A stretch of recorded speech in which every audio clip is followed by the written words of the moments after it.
Gang Squad? It is your girl Bree, and I'm back with another freaking video. If you're new to my channel, make sure you like, comment, and subscribe. If you're already a part of the brilliant gang, thank you so much for tuning in for another freaking video.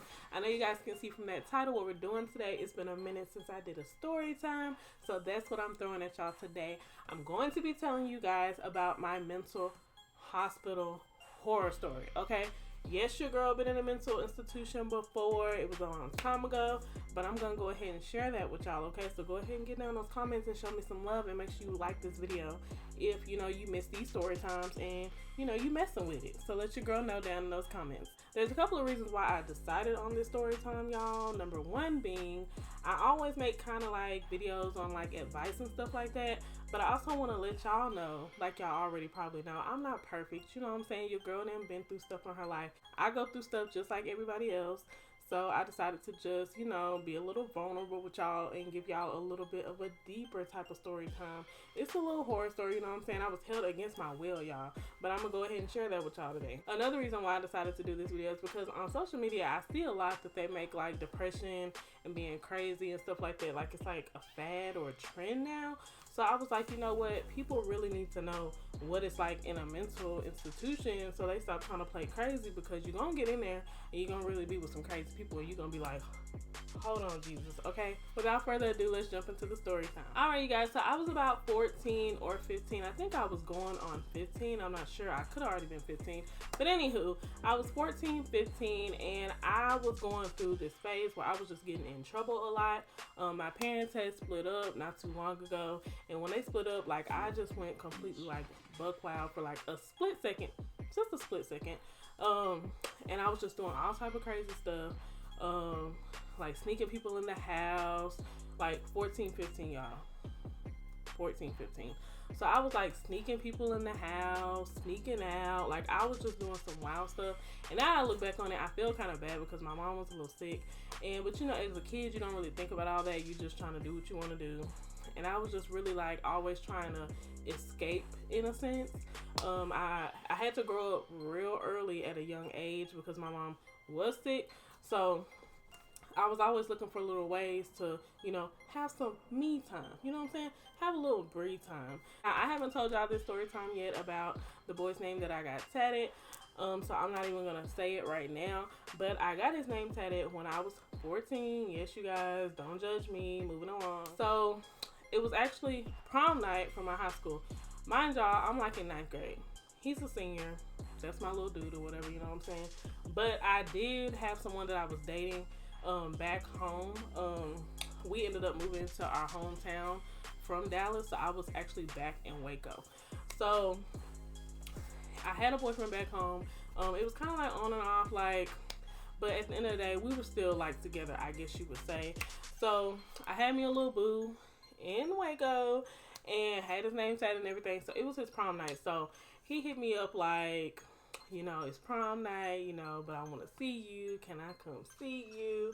And of course your girl said yeah, okay? So I snuck him in. I snuck him in, okay? So I did sneak him in. Now look, we didn't do anything, okay? First of all, let me tell y'all how dumb I was. I snuck him in after the phone rung and woke up my mom. Like, we were both in the living room, and I just got up like, oh, I'm gonna go get in the bed. Like, I'm tired. I want to get in my bed. I don't want to sleep in the living room, which was odd because we always slept in the living room together. I never really slept in my bedroom unless like I was on the phone, and I didn't have my cell phone at that point. I don't remember why, but anyway. So I got up and went in there. So she already knew something was up then. Little did I know, you know, just a dumb child, dumb 14, 15-year-old. So I go in there, lock the door. He comes in through the window. Yes, y'all, through the window. So long story short, I get caught, okay? My mom come in there. She come knocking on the door, open this door. He run out the window, blah, blah. Like I said, we wasn't doing nothing, so he split. As soon as she hit that door, you hear me? He was gone, okay? He was gone. Now, I'm telling y'all the backstory so it'll make sense once I get to Roland's story, and you'll see why later on. So, moving on. So, then I open the door. She comes in.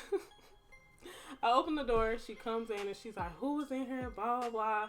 So, I'm like, nobody. So she's like, I know somebody was in here. I heard somebody. I heard the window. So y'all, like, I break out like hysterical into like tears. Okay. Whew. Okay. I was a drama queen and I was extra. Okay. I broke out into tears and she was like, what's wrong? Blah, blah.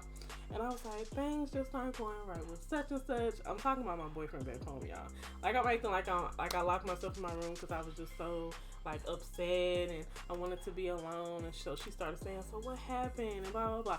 But she still knew somebody was in there because she was like, okay, so, but who was in here? And so I said nobody, of course. So in her mind, she had it hell bent that somebody was in there, which she was right.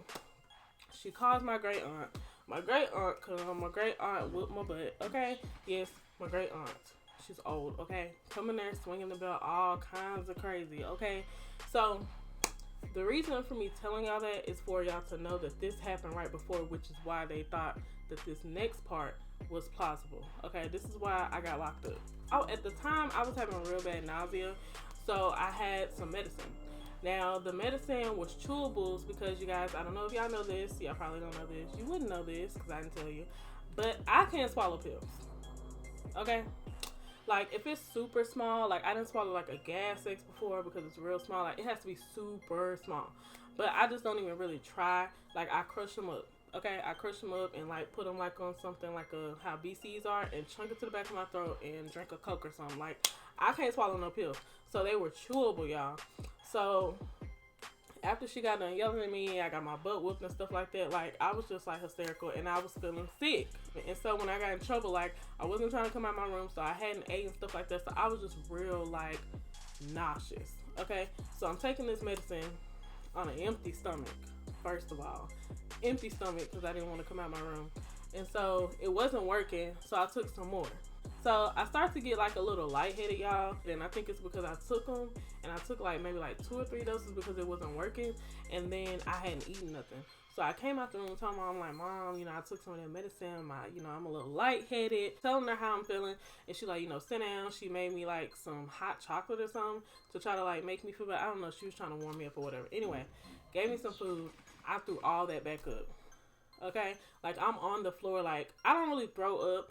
So I think it really scared her. So she called 911. Yeah, she called 911. So they came and got me. Y'all, they go to pumping my stomach. Like, I'm lucid because I ain't overdosing. You know what I'm saying?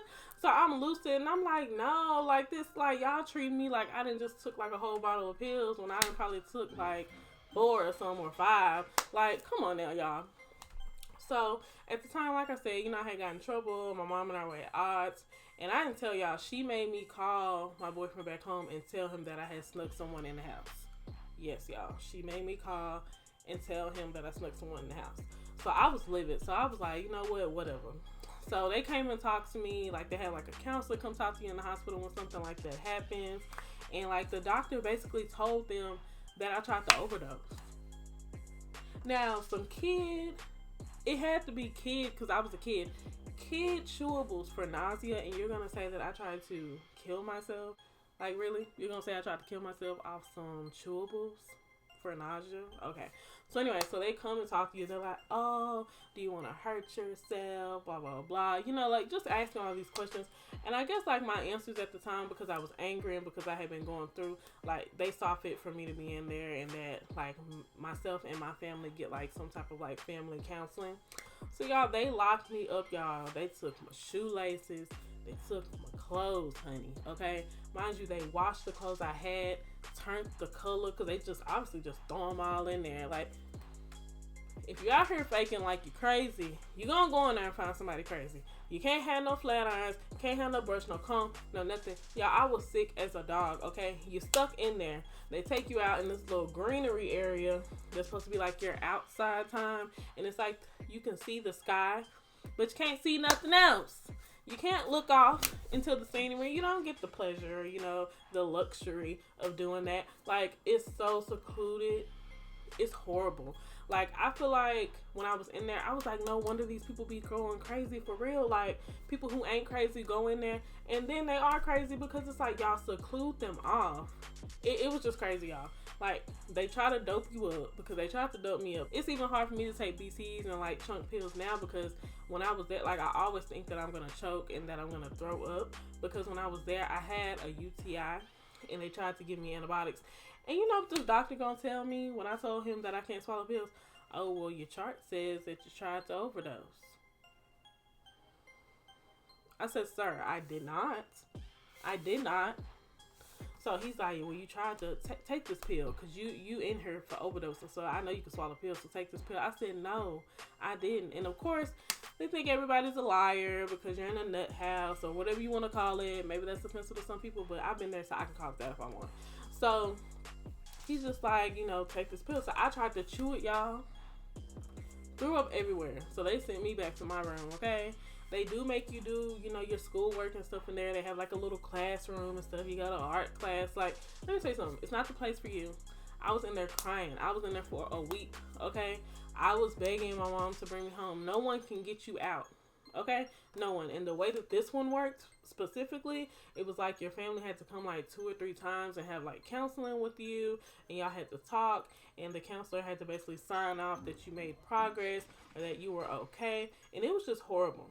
It was really horrible. I saw people in there like doped up, like they wouldn't even let some of the kids, they wouldn't even let be off medicine.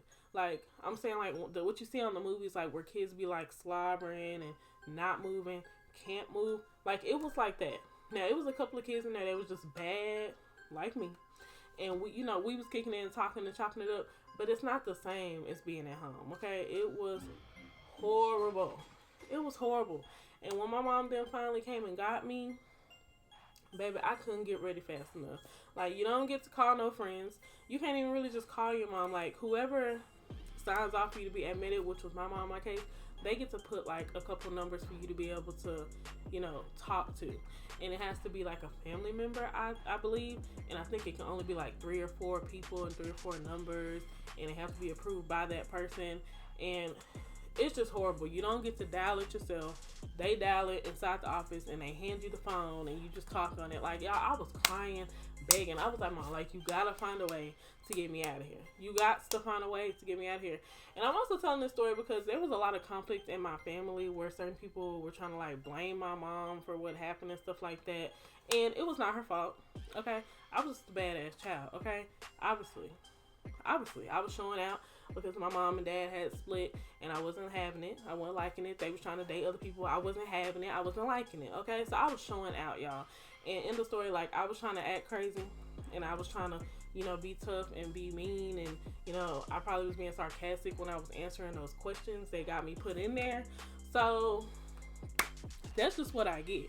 Like that's what I get. So y'all, that was my mental hospital horror story. I hope you guys enjoyed this video. I enjoyed telling it to y'all. It's actually pretty funny now when I reminisce back on it.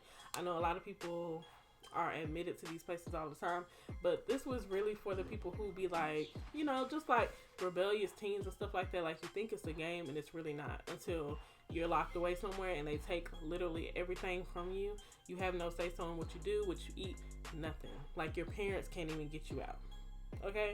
Your parents can't even get you out. It's up to a doctor or a counselor. You know what I'm saying? So, like, my message to y'all is stop trying to treat this like a fad, like this is cute, or like all that acting out and all that crap. Like, cut it, okay? Cut it. All right, you guys, so make sure you like, comment, and subscribe, and I will see you guys in my next freaking video. Bye.